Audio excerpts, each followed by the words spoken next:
أول واجب على العبيد معرفة الرحمن بالتوحيد إذ هو من كل الأوامر أعظم. قال مالك رحمه الله تعالى: السنة سفينة نوح، من ركبها نجا ومن تخلف عنها غرق. وهو خلقكم أول مرة وإليه ترجعون. C'est lui qui vous a créé une première fois et c'est vers lui que vous retournerez.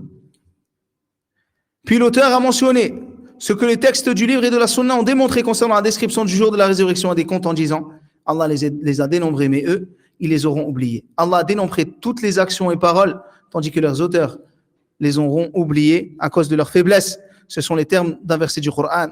Ahsa'hu Allahu wa nasuh. Allah l'a dénombré et ils l'ont oublié. Wallahu ala kulli shay'in shahid. Et Allah est témoin de toutes choses. Et sa parole, en un jour, dans la durée de 50 000 ans, c'est le jour qu'Allah a cité dans Surat Al-Ma'arij. Il dit: Ta'ruju al-mala'ikatu war-ruhu ilay. Les anges ainsi que l'esprit montent vers lui.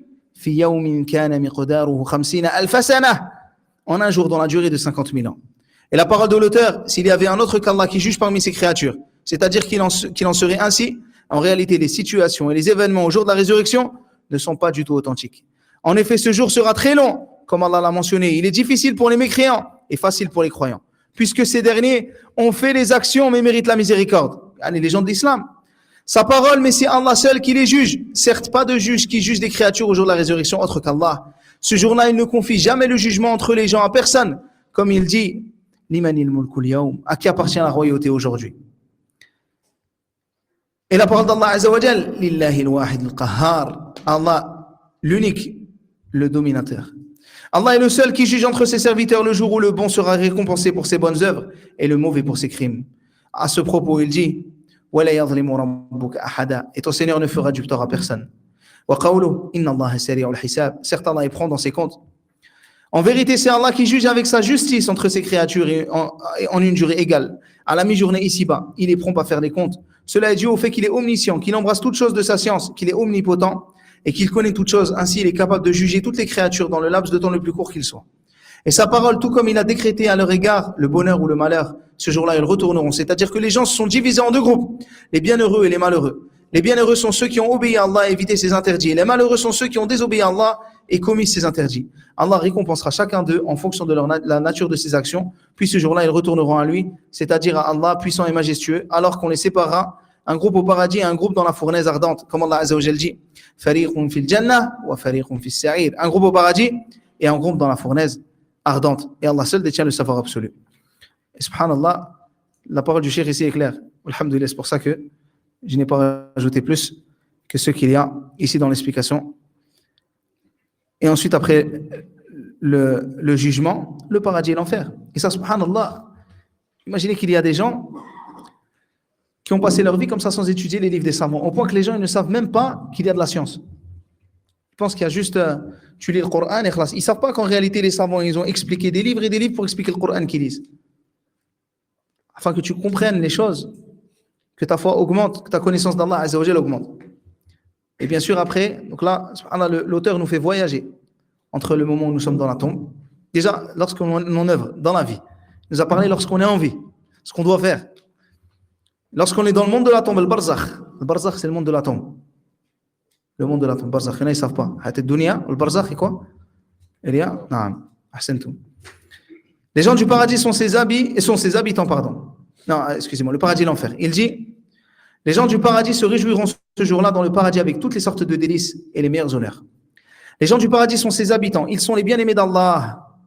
Les récompense par le paradis et par ses délices, il les récompense par le paradis et ses délices, comme la nourriture, la boisson, les demeures, les belles épouses, les serviteurs, les garçons éternellement gels, les délices permanents, la perfection et la beauté, tel que cela est mentionné dans le noble livre et dans la sunna purifiée.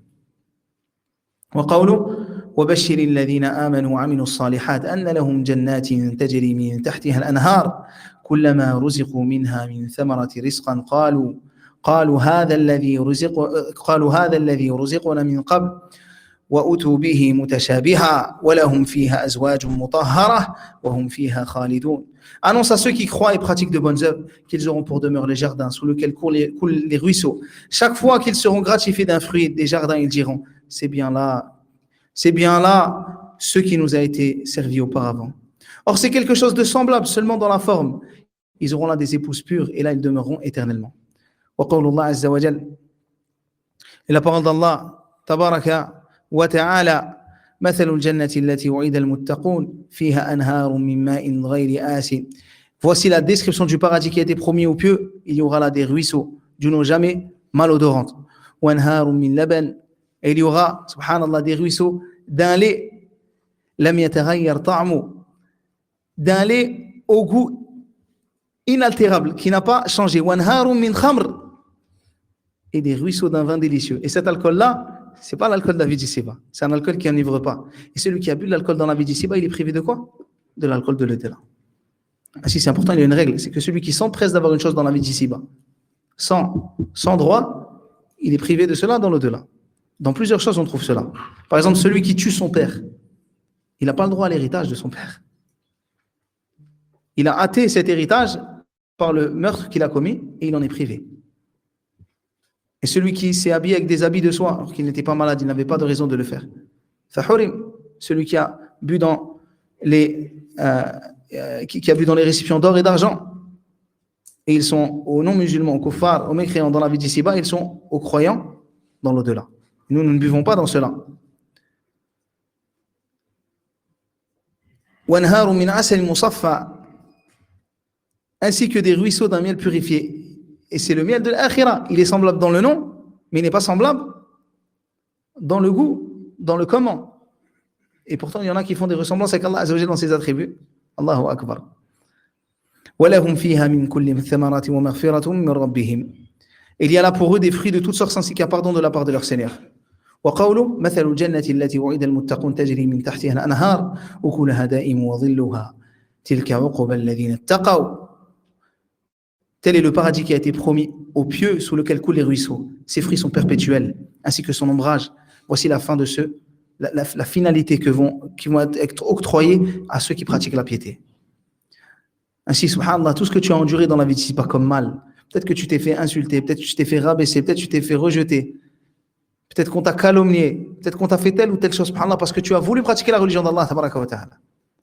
Parce que tu étais ferme sur ta religion. Allah, il te dit quoi? Tel est le paradis qui a été promis aux pieux. Sous lequel coulent les ruisseaux. Ainsi que son ombrage qui sera éternel. Voici la fin, la bonne fin de ceux qui pratiquent la piété. En réalité, nous dit le cheikh, leur entrée dans le paradis ne provient que de la grâce d'Allah seul et de sa miséricorde. Et le partage de ses demeures et de tout ce qui s'y trouve revient de l'accomplissement des actes d'obéissance. Des actes d'obéissance à l'abondant des actes de désobéissance en cherchant l'agrément d'Allah et en délivrant son âme de la colère d'Allah et de son grand châtiment. Ainsi qu'aux œuvres pieuses vers lesquelles les croyants se précipitent et entrent en compétition pour les accomplir. Celui qui entre au paradis s'y réjouira et ne sera jamais désespéré. Il sera immortel, ou plutôt immortalisé ici. Immortel. Ses vêtements ne seront, il n'y aura pas de fin. Ses vêtements ne seront jamais délabrés et sa jeunesse durera toujours. Il jouira de ce qu'aucun œil n'a vu, qu'aucune oreille n'a entendu et qu'aucun être humain n'a jamais imaginé. Ça, c'est le paradis qui est décrit dans le hadith, mais c'est d'Allah sallallahu alayhi wa sallam. Allah puissant et majestueux les honorera de la meilleure des façons. Ils y seront joyeux à jamais. Et les anges du miséricordieux leur demanderont la permission d'entrer chez eux pour les saluer. Subhanallah. وَالْمَلَائِكَةُ يَدْخُلُونَ عَلَيْهِمْ مِنْ كُلِّ بَابٍ سَلَامٌ عَلَيْكُمْ بِمَا صَبَرْتُمْ فَنِعْمَ عُقْبَى الدَّارِ. De chaque porte, les anges entreront auprès d'eux. Paix sur vous pour ce que vous avez enduré.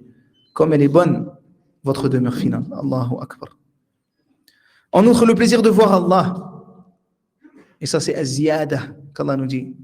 Ils auront le husna wa az-ziyada. Ils auront le bien wa az-ziyada. Et le rajout. C'est quoi ziyada? La vision d'Allah, tabaraka wa ta'ala. En outre, le plaisir de voir Allah, exalté soit-il, le meilleur des bienfaits et plaisirs dont jouiront les gens du paradis, c'est la vision de la face d'Allah. De même, le fait qu'il leur parle et qu'il lui parle. Tous ces délices dans le paradis sont permanents et ne cesseront jamais. Bien au contraire, leurs délices augmenteront et leur vie perdurera. ذلك فضل الله يؤتيه من يشاء والله ذو الفضل العظيم. Telle est la grâce d'Allah qu'il donne à qui il veut. Et Allah est le détenteur de l'énorme grâce. La sunna purifiée a décrit le paradis d'une façon qui correspond à ces descriptions mentionnées dans le noble Coran. Il est rapporté dans les deux sahih, d'après Abu Sa'id al-Khudri, que le prophète alayhi salatu wassalam a dit: les habitants du paradis verront certainement les habitants des palais qui sont au-dessus d'eux, comme vous voyez actuellement les étoiles les plus lumineuses perdues au fond du ciel, à l'est ou à l'ouest, et ce à cause de la supériorité des degrés qu'occupent les uns par rapport aux autres. Les gens ils sont à des degrés différents. C'est ça la véritable récompense. Et sur cela que se concurrencent les concurrents. C'est ça que tu dois voir. C'est pas la maison qu'il a au bled qui est plus grande que la tienne. Ou les abonnés, subhanallah, qu'il a sur TikTok ou Instagram. Il te dit, moi j'ai performé. Mais la véritable performance, c'est là. Ton degré au paradis. Ce que tu as fait dans la vie d'ici-bas. Quand tu vois, subhanallah, qu'il y a des gens qui ont vécu très peu de temps et ils ont fait des œuvres que jamais tu n'as pu faire dans toute ta vie. C'est ça que tu dois te poser. C'est cette chose-là. C'est là la véritable concurrence. C'est pas dans ta voiture. C'est pas dans... Machallah, il a réussi, il a une belle voiture, il a un bon travail, c'est bon, khalas. Oh, messager d'Allah, est-ce que ces hautes demeures sont celles des prophètes et que nul autre que ne pourra atteindre? Il dit, pas du tout. Par celui qui détient mon âme dans sa main, ce sont plutôt des hommes qui ont cru à Allah et accordé foi au messager. Ils ont cru en Allah et au messager. Et dans Sahih al-Bukhari, d'après Abu Huraira, le prophète sallallahu alayhi wa sallam a dit: il y a au paradis 100 degrés qu'Allah a préparés pour ceux qui combattent dans son chemin. Chacun d'eux s'est séparé du suivant par la même distance qu'il y a entre le ciel et la terre. Quand vous adressez une demande à Allah, demandez alors le Firdaus. Il nous dit demandez le Firdaus. Il se trouve au cœur du paradis et son point culminant, c'est au-dessus de lui que s'élève le trône du tout miséricordieux. Et c'est à partir de lui que jaillissent les fleuves du paradis. Il est rapporté dans As-Sahihain, d'après Abu Moussa al-Ash'ari, que le prophète sallallahu alayhi wa sallam a dit: il y a 2 jardins dont les ustensiles et tout ce qui s'y trouve est en argent, et 2 jardins dont les ustensiles et tout ce qui s'y trouve est en or. Et il n'y a entre les gens et le fait qu'ils voient leur Seigneur que le voile de l'orgueil sur son visage dans le jardin d'Éden, dans le paradis. Il est rapporté dans les 2 sahih, d'après Abu Huraira, que le prophète sallallahu alayhi wa sallam a dit: certes, le premier groupe qui entre dans le paradis sera à l'image de la lune, la nuit où elle est pleine. Puis celles qui le suivront seront plus lumineux que l'étoile la plus lumineuse du ciel. Ils n'urineront pas, ne referont pas leurs besoins, ne cracheront pas et ne se moucheront pas. Leurs peignes seront en or, leur transpiration sera du musc, leur encensoir est de bois, d'aloès. Leurs épouses seront les hur al-ayn, leurs comportements seront comme celui d'un homme, ce sera comme celui d'un seul homme. Ils seront à l'image de leur père Adam, 60 coudées dans le ciel. Descriptif, subhanallah, des gens du paradis. Allahu Akbar. Regardez, subhanallah, lorsque tu entends des hommes faire preuve d'orgueil, alors qu'ils urinent, qu'ils transpirent, qu'ils se fatiguent, subhanallah, qu'ils se mouchent, qu'ils vomissent, qu'ils défèquent, Allahul Musta'an. La personne s'enorgueillit après cela. Comment une personne qui est née d'une ovule et lorsqu'il a atteint sa pleine maturité, il est une vessie qui transporte l'urine et les excréments. Puis il vieillit et devient de la poussière mangée ou devient un corps pourri mangé par des vers.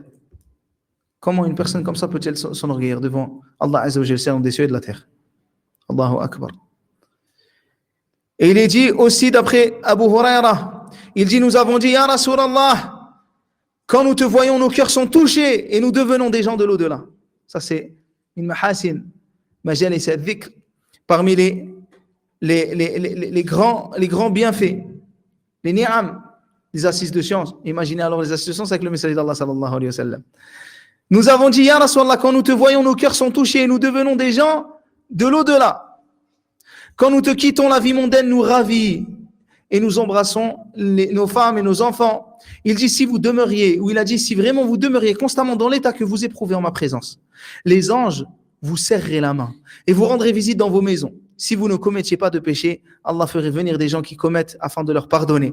Nous lui disons, Ya Rasulallah, ici regardez, subhanallah, la preuve que la foi elle monte et elle descend. Et là, le bienfait, le mérite de ceux qui se repentent, Allah tabaraka wa ta'ala. Allahumma ighfir lana wa atmim lana nourana. Il dit, Ya Rasulallah, parle-nous du paradis. Comment est-il construit? Il dit, une brique en or, une brique en argent, liées les unes aux autres à l'aide du meilleur musc. Ces cailloux sont faits de perles et de diamants. Le sol est fait de za'faran. Celui qui y entre s'y réjouira et ne sera jamais désespéré.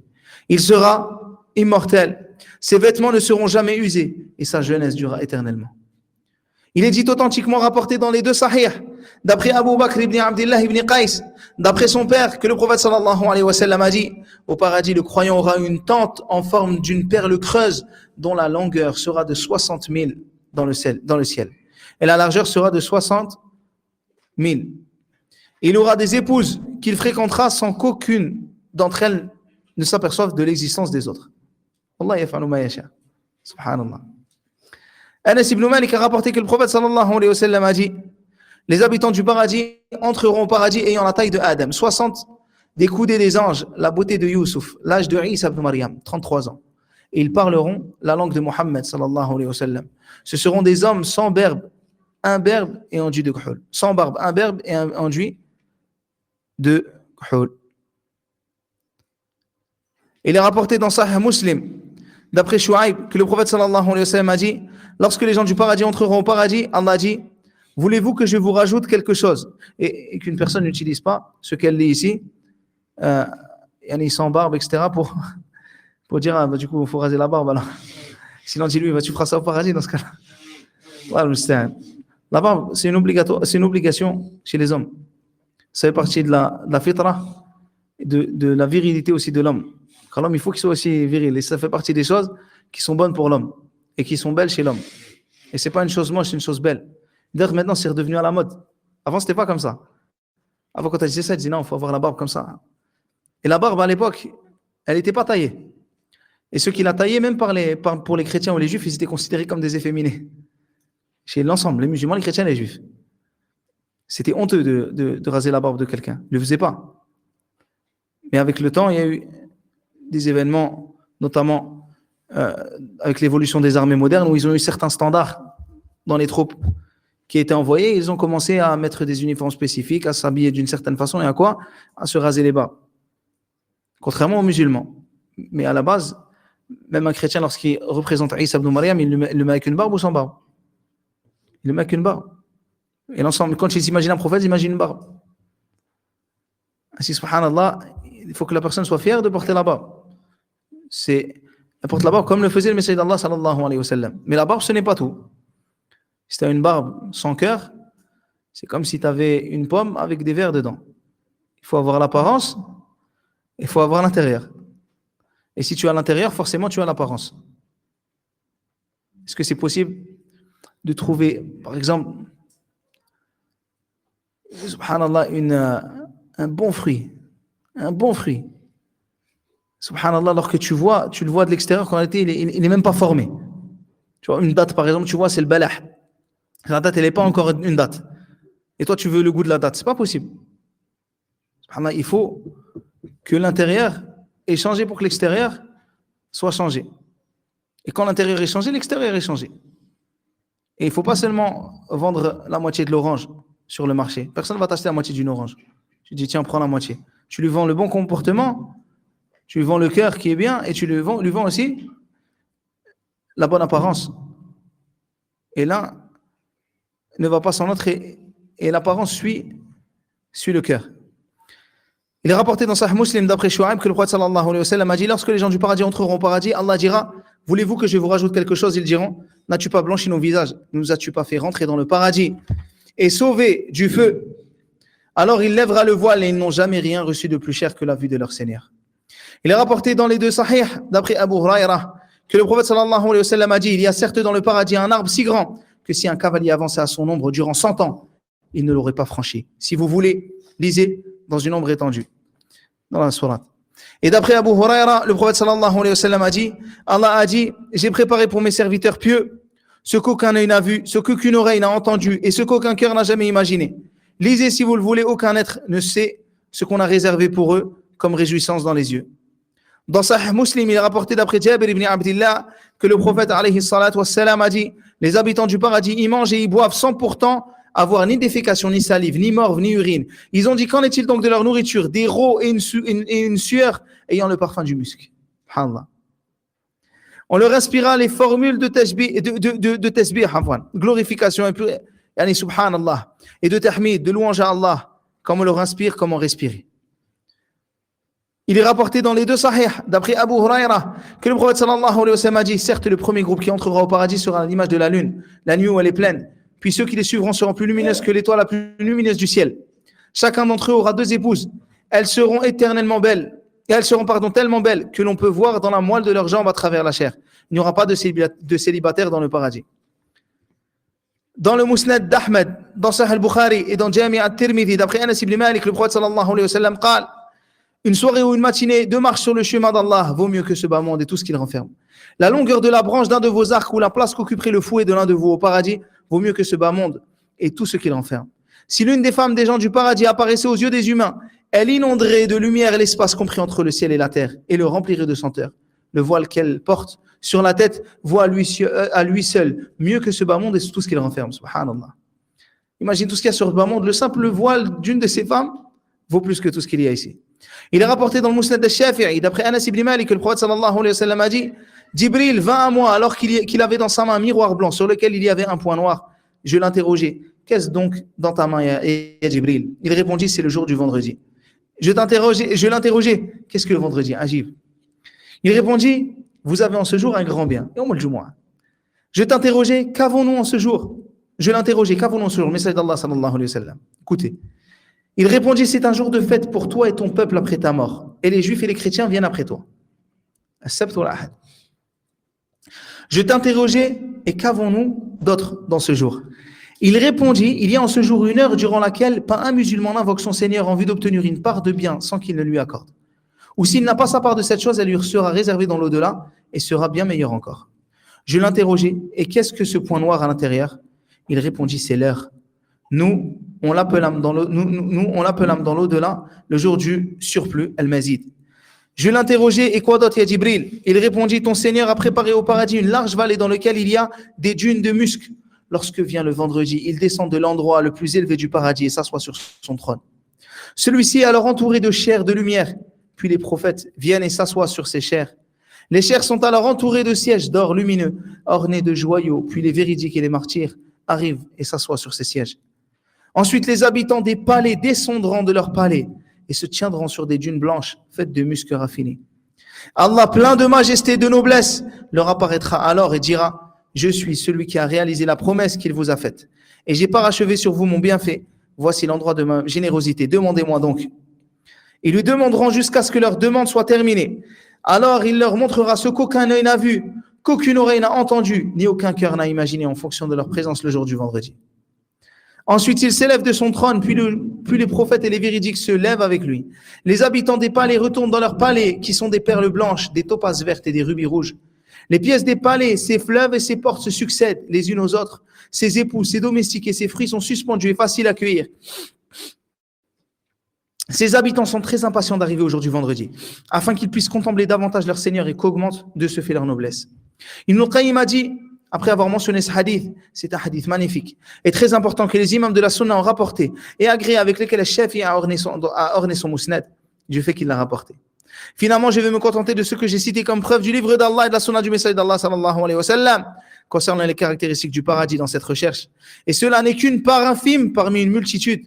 Celui qui est assidu à la lecture du Coran et à sa méditation, ainsi qu'à la lecture des livres très populaires de l'exégèse et des livres de la sunna, et qui est de surcroît doté d'un discernement minutieux et d'une compréhension approfondie de l'objectif le plus vénérable que tout musulman doit s'efforcer d'atteindre, le sait bien. Et pour couronner le tout, sa bonne compréhension de la sagesse pour lequel Allah, exalté soit-il, a créé l'homme. Et certes, c'est à Allah qu'on demande l'aide. Qu'Allah fasse miséricorde à l'imam Ibn Qayyim qui s'est abreuvé au texte authentique jusqu'à ce que jaillissent des fontaines de ses poèmes et s'échappe de ses proses remarquables la description du somptueux et précieux paradis. Et subhanallah, il a énormément de poèmes magnifiques, Ibn Qayyim.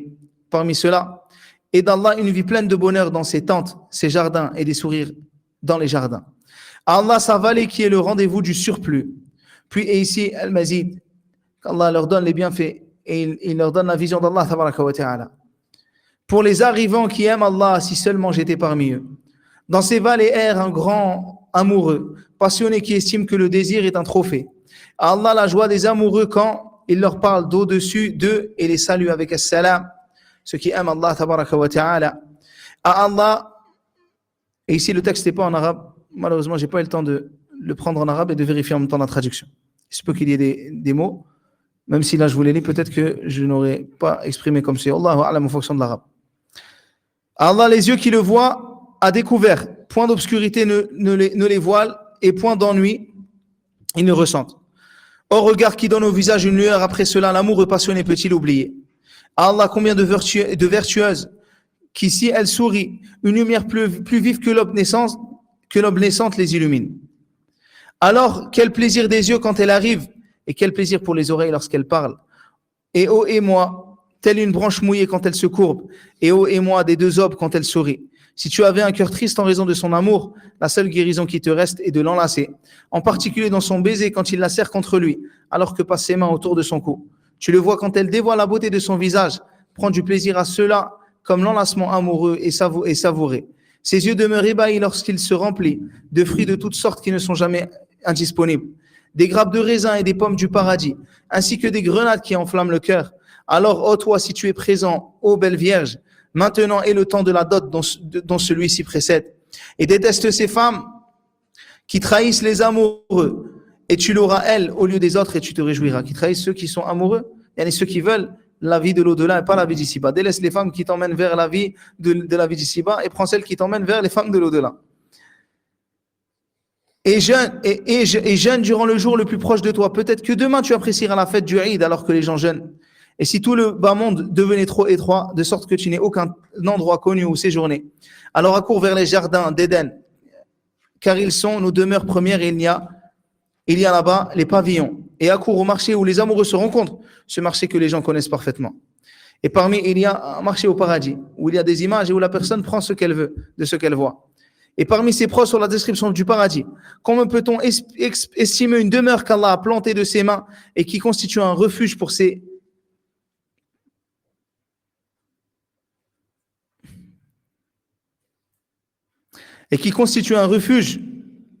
pour ceux qui sont proches de lui parmi ses serviteurs bien-aimés, pour ceux qui sont bien-aimés parmi ses serviteurs. Il a empli de sa miséricorde, de sa bienfaisance et de son agrément. Il a décrit ses délices comme étant la plus grande réussite et son royaume comme le royaume immense. Il y a mis tout ce qu'il faut comme bonne chose. Il l'a purifié de toute imperfection, de tout défaut et de tout manquement. Si tu t'enquiers de son sol et de sa terre, ils sont musc et safran. Et si tu questionnes au sujet d'eux, de son toit, il n'est autre que le trône du Clément. Si tu t'enquiers de son mortier, il est le fruit d'un muscle au parfum le plus agréable. Si tu t'enquiers si tu t'enquiers de ses gravillons, ils sont des perles et des joyaux. Si tu demandes au sujet de ses édifices, une brique est d'or, tandis que l'autre est d'argent. Si tu demandes au sujet de ses arbres, sache qu'il n'y a pas un arbre dont le tronc n'est pas d'or et d'argent. Ils ne sont point faits de bois ou d'écorce. Si tu demandes au sujet de ses fruits, ils sont semblables aux gourdes, plus doux que le miel et plus tendres que le beurre. Si tu demandes au sujet de ses feuilles, elles sont encore plus fines que la soie. Si tu demandes au sujet de ces fleuves, il y aura là des ruisseaux d'un lait au goût inaltérable, d'autres d'un vin délicieux à boire, d'autres encore d'un miel purifié. Si tu demandes au sujet de la nourriture, ce sont des fruits de leur choix et toute chair d'oiseau qu'ils désirent. Si tu demandes au sujet de leurs poissons, il y aura là le camphre, le gingembre et le tesnim. Ces vaisselles et couverts sont d'or et d'argent, purs comme le cristal. Si tu demandes de la largesse de ses portes, sache que la distance entre ces deux battants est de 40 années de marche à pied. Et un jour viendra durant lequel il sera bousculé en raison du grand nombre de personnes. Si tu demandes au sujet de ces brises, se frayant un chemin entre les feuilles de ces arbres, elles produisent un son agréable à celui qui écoute. Si tu demandes au sujet de son ombre, sache qu'il y a là-bas un arbre, que même un cavalier très rapide, parcourant une distance de 100 ans ne saurait franchir. Si tu demandes au sujet de sa taille, de sa superficie, sache que le moins bien loti de ses habitants parcourra son royaume dans lequel se trouvent des palais, ses lits et ses vergers, et une durée qui équivaut à 2000 ans de marche. Si tu demandes au sujet de ses tentes et de ses coupoles, sache qu'une de ses tentes est faite d'une perle creuse dont le diamètre est de 90 km. Si tu demandes au sujet de ses points culminants, de ses palais, ce sont des palais au-dessus desquels d'autres étages sont construits sur ces fleuves qui coule sans arrêt. Si tu demandes au sujet de sa hauteur, tu n'as qu'à regarder l'étoile qui se lève ou se couche à l'horizon, que la vue est quasiment incapable d'atteindre. Si tu demandes au sujet de ses habitants, des habitants du paradis, ils sont vêtus de vraie soie et de parures d'or. Si tu demandes au sujet de ces tapis, ils sont des doublures de brocart et sont déroulés dans les plus hautes places. Si tu demandes au sujet de ces divans, ce sont des lits recouverts de baldequins, qui sont les tentures suspendues au-dessus des lits, fermées avec des boutons d'or. Ils n'ont aucune brèche ou déchirure. Si tu demandes au sujet de la beauté du visage de ses habitants, elle est comparable à la pleine lune. Si tu demandes au sujet de leur âge, ils ont 33 ans et sont à l'image d'Adam, le père de l'humanité.